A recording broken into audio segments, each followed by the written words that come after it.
Hello, my name is Indy and today I am here to do my April wrap-up and May TBR for 2015.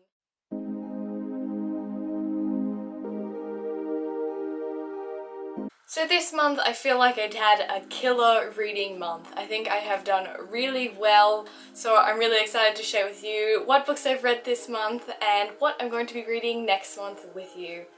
So for the hauling for this month, I have nothing! Woo! I'm really proud of myself. I didn't buy any books this month, which is good because I'm planning to read all the books on my shelf behind me, as well as some on my e-reader because I have plenty to read. So I'm planning not to buy any more for the next couple months at least because I've got a good plan to try and read a lot on my shelf. So I have none to haul this month, which is really exciting, so yay me. In regards to reading this month, I read 4 books, which I'm really proud of because I usually don't read that many, so I'm really happy about that. And the first one I read was Air of Fire by Sarah J. Maas, and I read about 55% of that book. I'd read the previous 45% in March, but I finished that book and read the majority of it this month, and I really enjoyed it. Definitely one of my favourites. Probably it's vying for first place in the series. Throne of Glass and Air of Fire, for which one is the first. Crown of Midnight's just last, I know that already.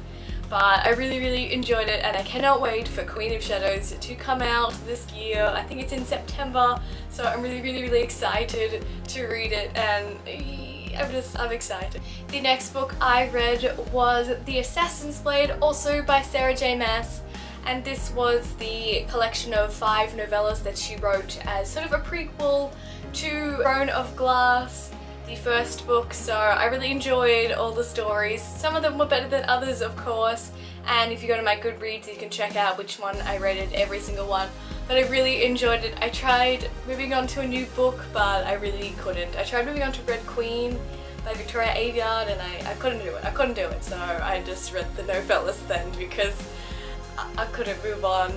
The story had me too much, so I couldn't move on, so I read them as well this month.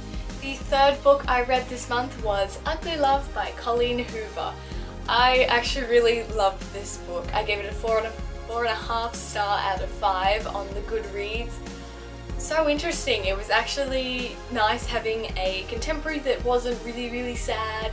It obviously was sad because Colleen Hoover's books are sad, so I've heard, and I've now experienced it, and heartbreaking, like cry-worthy. I did cry in one part of this. Yeah, I actually did cry, and I don't usually cry in books, but this one had me, man. Such a good book. It was kind of shortish, quite book. There are 300 pages, and I really enjoyed it. I liked it. It was dual perspective. One was set in the present day story, and one was set 60 years before in that storyline. So I really liked the swapping between, and I don't know, I just really love this book. It really got to me emotionally, and it just made me feel something, and I really enjoyed it. And it's one of those sort of books that you feel like once you read it, you just wonder how you haven't read it before, and you know, it sort of changed me in a way. Like in Outlander, how that changed me, like somehow, but I really enjoyed Ugly Love and definitely pick it up. It's an adult book, which is one of, 2 adult books I've so far read, which is Outlander and this one. And I really enjoyed the difference in the maturity of it compared to YA books. There's a nice difference, and I totally recommend you read it at some point. It's really good. And the last book I read, which I finished this morning before I filmed this, was Panic by Lauren Oliver.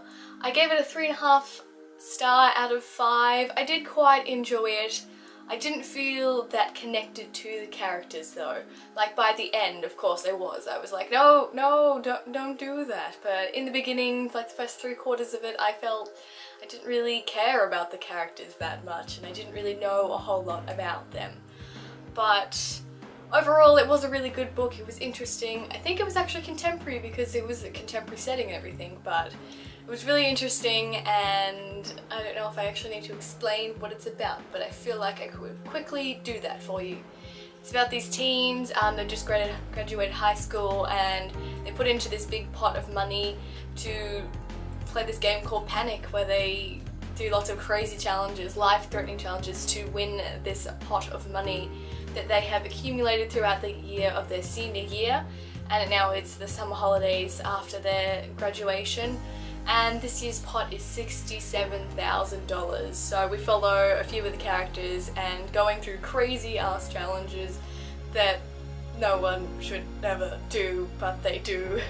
And yeah, it was a really good concept. I liked it more than actually reading the book. The concept was better, but definitely still a good book, and I don't know if I'll pick up any of her other books. You know, the Delirium series or Vanishing Girls. I'm not sure yet, we'll see how it goes, but I quite enjoyed Panic. Now, for the reading for this month, I only have one book on the mind because I know it's going to take me a good month to read. Like 40-some chapters. There it is, 743 pages. But as I've told you before, the text is mighty small. And that one book, of course, is Dragonfly and Amber by Diana Gabaldon. Since it is my birthday month this month, I am really excited, and this is a book that I've been wanting to read for a while now, and I'm so excited to read it. It is a mammoth, giant, bubba. I really don't feel like you can tell how large this is, but it's enormous. So I'm really excited to read this one. It's going to take a long time, so I'll give myself the whole month. You know, if I finish another book in this month, I will be mighty proud, but I'm really excited to read this. And I know it's just gonna be so good. So this is the second one in the Outlander series, if I haven't told you. And the TV show just came on this month just gone by, which I haven't actually watched the second half of the series yet.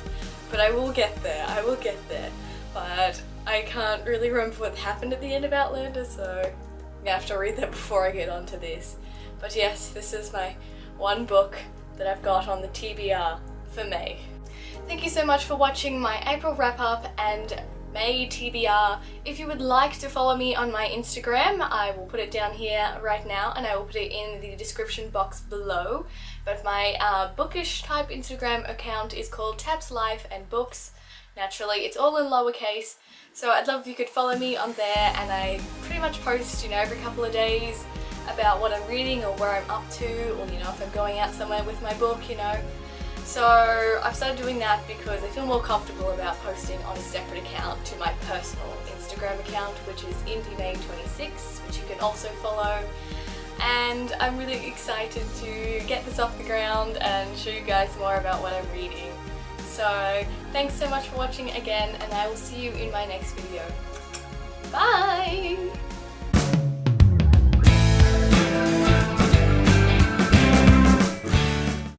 So this week, I stuffed that up. I'm a bit switch between that, okay,